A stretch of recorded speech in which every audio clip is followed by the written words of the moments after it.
I think that hybrid work is here to stay, at least for right now. I expect that retention will become more difficult again once the economic and political uncertainty decreases. You are listening to C-Suite Perspectives, a podcast by the Conference Board. Welcome to C-Suite Perspectives, a signature series by the Conference Board. C-Suite Perspectives are conversations that take an objective, nonpartisan look at a range of subjects that matter most to business leaders. I'm Diana Scott, Center Leader of the U.S. Human Capital Center at the Conference Board, and the guest host for today's podcast episode. In today's conversation, we'll discuss the reimagined workplace and how to lead in the transformed world of work.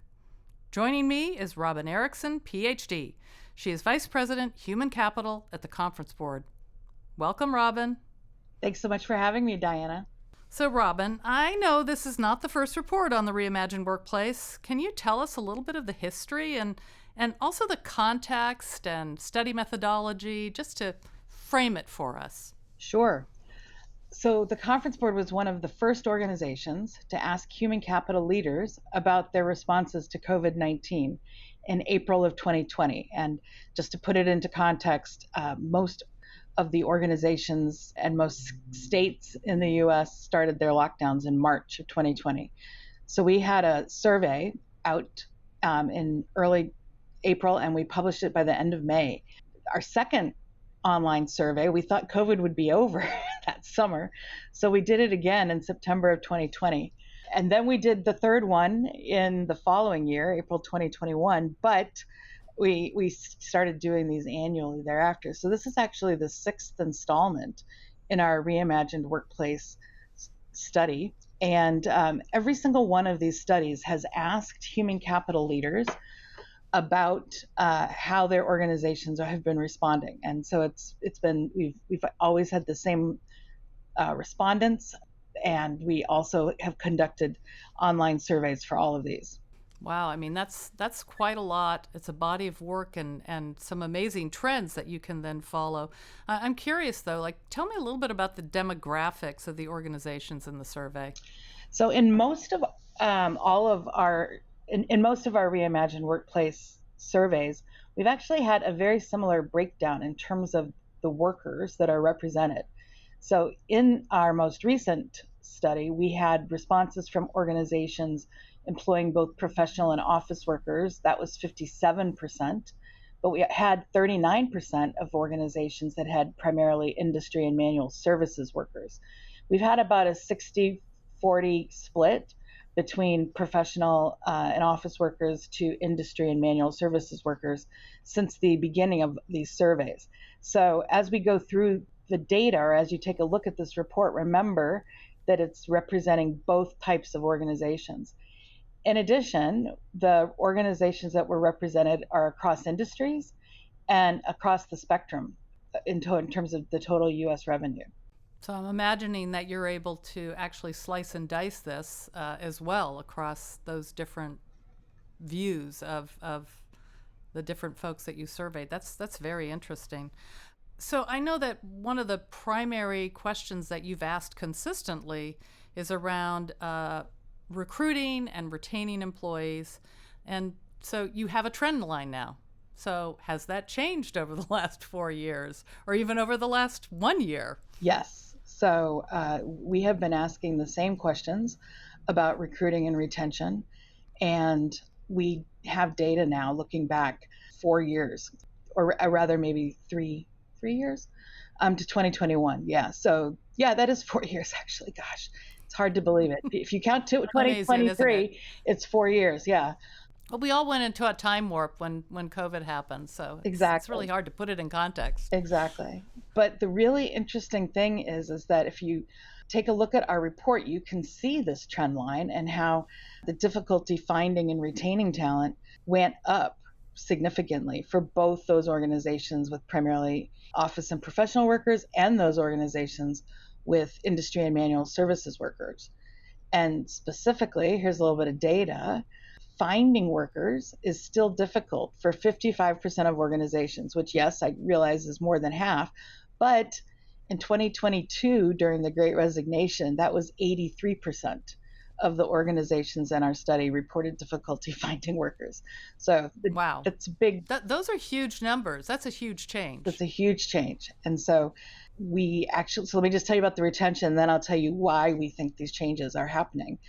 In terms of retention, the high in 2022 was at 66% of organizations reporting difficulty retaining workers. And that went down 25 percentage points to 41% in 2024. And so we looked into, well, why is this, right? We know that it's not the Great Resignation anymore, but those are really big gaps. We think that the ease is consistent with data from the Bureau of Labor Statistics that shows that right now fewer people are quitting their jobs, so turnover is not as high, and the quit rates are going back to the pre-pandemic levels. And then during the Great Resignation, salaries really spiked, and so there's smaller wage gains now. So some employees, they can't get a lot more money someplace else, so they're dissuaded, from leaving their current job. And then, believe it or not, even with all the new jobs that are opening every month, the overall number of job opportunities has decreased. So, if you're hearing about people having a hard time finding a job, I think that's very much a reality right now. That's interesting because the job market really does remain quite strong, but perhaps not as strong as it has been in the past, as you made the point. Well, I'll add to that. I'll just say we have done some research on this, and I do think that a lot of it is by industry, in terms of it's easier in some industries to find workers and retain them than it is in other industries. And so we've done some work there with our labor markets team here at the Conference Board, if you're interested in looking that up. I think I think that if you look at things like healthcare and construction, those have been very strong. The government has been growing a lot. But conversely, I mean, we've heard about all the technology layoffs and things like that. So I think you're absolutely right. The industry that you're in does make a difference. Absolutely. I know that people have been talking a lot about flexibility, and is there a link between flexibility provided, workplace flexibility, and employee retention? And can you talk a little bit about that?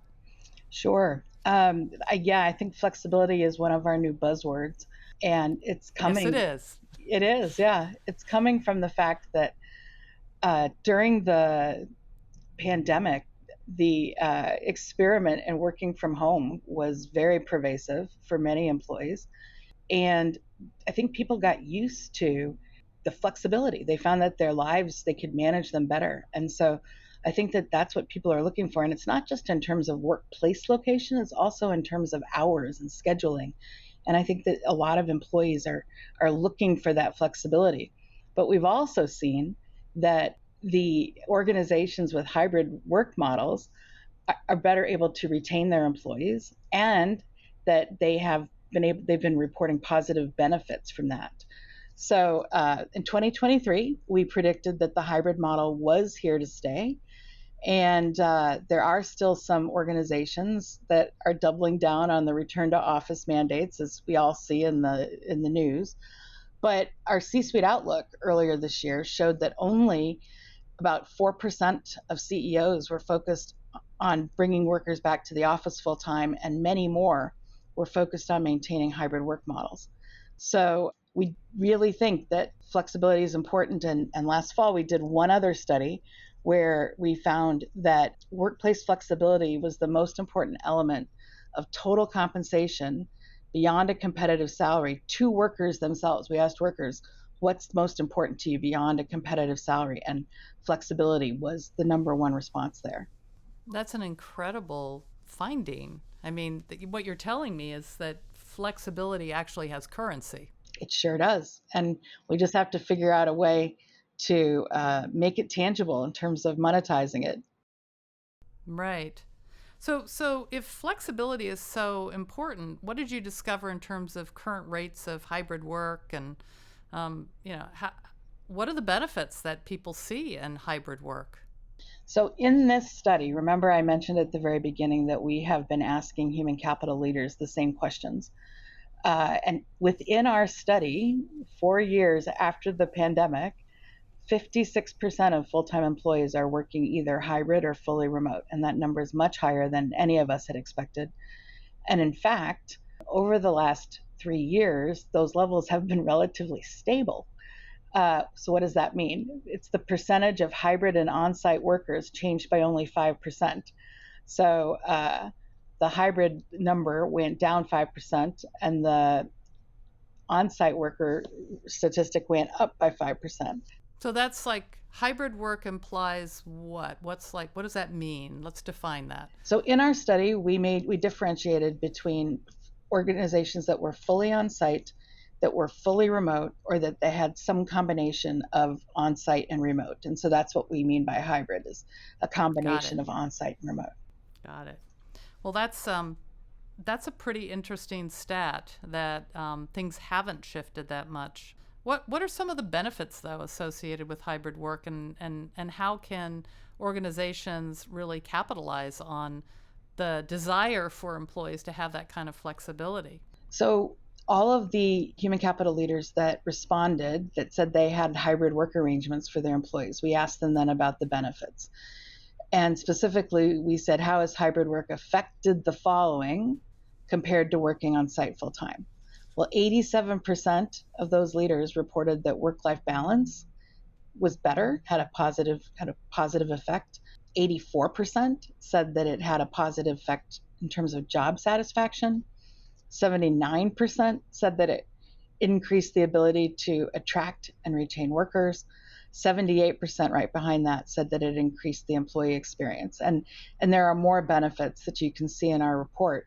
I think that the fact that there are so many benefits, and we've talked about how important hybrid flexibility is for retention, I think it just goes to show how important it is to be thinking about hybrid work models. Right, and the stat you just quoted about the improvements in the ability to attract and retain, we know from our C-suite study that is the number one area of focus, concern that CEOs and the entire C-suite have had for many, many years now, how to attract and retain the best talent. Exactly. So this is clearly maybe one of the solutions. I think many leaders and CEOs in particular are a little concerned, though, about some of the perceived downside of having increased remote work and the impact that might be having on, in particular, cities and office space. So office real estate. Can you comment on that at all? Sure. So interestingly enough, our first Reimagined Workplace report that was published in May of 2020 predicted that an increase in remote work could become the most important legacy of COVID-19, and that as a result, there would be ramifications for cities as organizations need less office space. And in fact, that's something that we have been able to look at here at the Conference Board in terms of trying to figure out, what's happening. And our colleagues in the Economic Strategy and Finance Center have written a report recently called Grappling with Changing Office Districts. And yes, there are increased vacancy rates when it comes to office space, declining property rates in terms of the value of those. And it is having an economic impact on the cities. But there's also some positive effects that come from reducing the usage of office space. First, companies can reduce their overhead costs when it comes to the office space, utilities, and maintenance. They can reduce commuting time for their workers, which leads to lower carbon emissions and less traffic congestion, which is, obviously more green. And, as we've said, recruiting workers is difficult, but if your organization allows for remote work, it lets you hire diverse talent from different regions in the world. And ultimately, I don't believe the economic growth is disappearing. It's just moving from the cities to the suburban and rural areas. Or perhaps, creating different type of vibrancy within the cities themselves. We see the rise in tourism, entertainment, things like that, where people are coming into the cities to participate in those as well, or at least we hope. We're going to take a short break, and we'll be right back with more of my conversation with Robin Erickson, where we'll discuss employee well-being and AI in HR.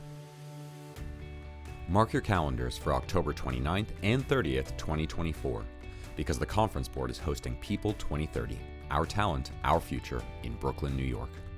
This year's event promises to deliver actionable insights into the trends shaping our workforce and strategic decisions for a brighter future.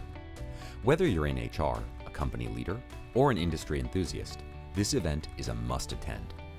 At People 2030, you'll learn how to put people at the heart of business value creation. We'll dive deep into creating purpose for your workforce, unleashing potential, and ensuring high productivity through technology, innovation, and engagement. And we've got a special treat for our podcast listeners. Use promo code CSP600 at registration and save $600.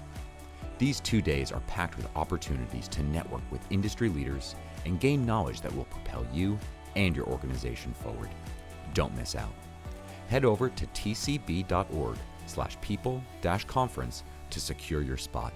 Remember, promo code CSP600 gives you $600 off. We can't wait to see you there. Welcome back to C-Suite Perspectives. I'm your host, Diana Scott, Center Leader of the U.S. Human Capital Center at the Conference Board. I'm joined by Robin Erickson, PhD, Vice President, Human Capital at the Conference Board. Okay, Robin, so let's get back into this and go into some of the details. I know that you did a deeper dive into well-being, and well-being is very much in the news, and a lot of conversations happening right now about employee well-being. Has that shifted a lot recently? What can you tell us? So I will back up slightly. Earlier this year, the Human Capital Center published a report called The Next Frontier for Employee Wellbeing, where we asked workers about their current levels of well-being. And we found that their well-being really hadn't moved much. And in fact, you'll remember last year, Diana, when we spoke to CHROs, they said that well-being last year was one of the biggest challenges that they were facing. And so we weren't surprised to see that well-being really hadn't changed that much from the worker's perspective. But in our most recent Reimagined Workplace study, we found that the indicators of employee well-being have improved, according to these human capital leaders, with increased levels of mental health, engagement, inclusion, belonging, and intent to stay than last year in 2024. Now, the changes aren't huge. Those increases, they aren't huge, but they are slight enough to say that there's a glimmer of hope in terms of employee well-being.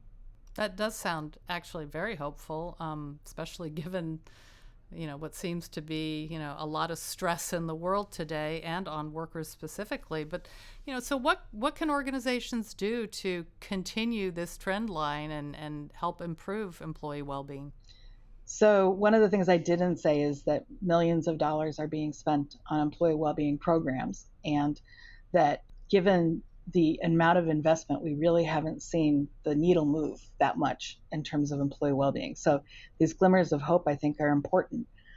But earlier this year in this report that we put out, we basically said that if organizations want to improve overall well-being, they have to elevate the conversation to the whole C-suite, not just HR. And then they need to embed well-being within the organization's business strategy and culture.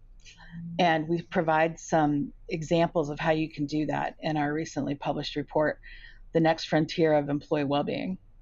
Can you give me some examples of that? Just bring it to life for everybody. Sure. So it's important that CHROs talk to their colleagues in the C-suite about what's happening in their organization, how they're measuring well-being, and then think about, okay, so if we were going to have as a priority or as a value in our organization employee well-being, how can we make that change? It's much more of a strategic issue than it is just that we believe than just putting out some well-being than a program that may or may not be successful. Yeah, and it sounds like it's really important not to turn this into just an HR initiative from what you're telling me. Yes. I know that in addition to well-being, you put a spotlight on AI. AI is everywhere. It's in the news. What is the focus of HC leaders, human capital leaders? What are they doing regarding HI, and how do they think about it? So this is another area where we've done a fair amount of research in the Human Capital Center. And just like anything else, using AI has a mix of potential benefits and risks. But in our survey, we found that 50% of the human capital leaders that responded to our survey said that their organization was prioritizing how they could experiment with AI pilots and use cases. So that's how organizations are currently responding. We did find earlier this year in our C-suite outlook, where we asked this question of C-suite leaders globally, that there was a lot of interest in AI and that many organizations were already starting to adopt it. So then when we asked specifically for human capital leaders, we said, what are the two most important priorities to help the enterprise capitalize on the benefits of AI? And so the first one was how do you use AI tools in recruiting or learning and development or employee engagement? So those are the pilots and use cases that organizations are looking at right now. That sounds really, really interesting. And what are the things that they're doing from a long-term perspective, or are they even focusing on long-term? Yes. And so that was one of the areas that we found a discrepancy, which was that more than a third, 35% of those leaders said that they were advocating for AI governance policies, but that's just over a third. And we really believe that a governance policy is essential for any organization in terms of knowing what they're doing when it comes to AI. I mean, there's ethical questions, there's privacy questions, and it's important to make sure that all of the initiatives and the platforms that comply with local regulations. The regulations are changing in different places around what can and cannot be done. So the other thing that we were surprised by was the lower numbers of organizations that are thinking about AI literacy programs for the workforce. That was only 30%. And only 21% were thinking about reskilling their strategies for job roles that are going to go away based on AI. And if you know anything about reskilling, it takes time to develop the learning, the curriculum. And so that's something that we really believe organizations should be thinking about right now. Yeah, I'm hearing you speak to some really longer term strategies that need to be considered today in order to really map out a path. So, what do you think? If you're talking to a group of human capital leaders, what are the questions that you think they need to be tackling when it comes to artificial intelligence? First, I think they need to be thinking about governance policies for AI. I think they need to be thinking about the creation of new roles that will bring AI expertise to the organization. I think AI literacy programs, as I mentioned, were really important because AI is evolving so fast that it's really hard to keep up with. I also think that there's a lot of anxiety with employees that their jobs might be taken over by AI, right? That they might lose their jobs. And so I think that it's important to let your employees know that, if it is in fact your plan, that they won't be laid off if their job goes away to AI, but there will be reskilling that's available in the organization for people to learn other roles. It sounds like there's a huge change management lift on this one. Certainly, I could see the human capital leaders taking a primary role in driving that through the organization. It sounds like perhaps some of them are, but many of them haven't even focused on that yet from the results of the research that you've done. What's actually one of the things we're going to write about in the near-term future is around change management, because I'm sure most of our listeners know that implementing any initiative without change management is probably doomed to failure. Exactly. If you can't get people on board. You talked a little bit about how employees, obviously, if they're not being, if the change is not being managed and communicated proactively, they can end up feeling, worried about their own jobs, displacement, etc. What has your research shown, though, in terms of how the leadership is actually thinking about this? Are they still thinking about implementing cost-cutting measures? Are they thinking about technology helping them do that? Or are they growth-oriented and reinvestment-oriented? Yeah, so we've actually been asking about cost-cutting measures since 2020, from our first survey. And in this report, we compare the results from 2023 to 2024. And the cost-cutting measures actually remain very consistent. And so, basically it looks like that human capital leaders and the organizational leaders are being cautious and frugal with, again, the economic uncertainty that we still have. If we're still waiting for that recession or political uncertainty before the fall, especially here in the US.